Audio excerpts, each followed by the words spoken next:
It's really simply one of my favorite harnesses because of the freedom I have on the chest. I'm struggling really fast with too much pressure on my chest, with breathing. And this harness gives me a lot of freedom. So it looks way more extreme than it feels for me personally.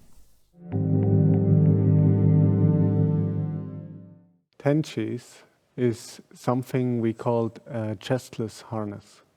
So what this means is we kind of have this shape and no rope on the chest. So it looks very crazy and it looks also very demanding. But the true fact is, if you have some little strength in your shoulder, it's actually very sustainable. You can always rotate your arms.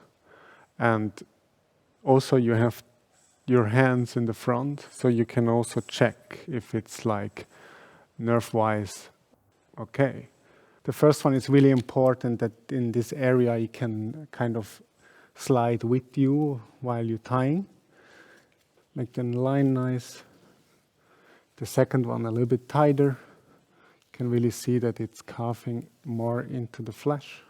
And if I see I'm not happy with it, you just pull the skin out. And now please do not just pull it together. So pull it together but downwards. It really helps to rotate the shoulder a little bit to the back.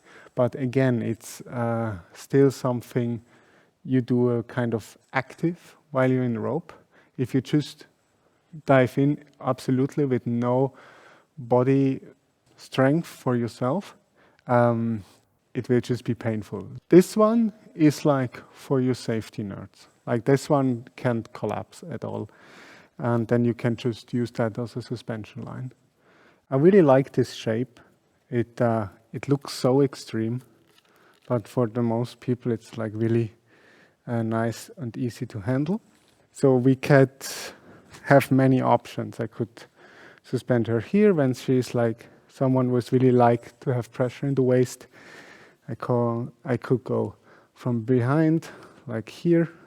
But what is great about the Tenshis, you can play with the height, so we can go quite extreme.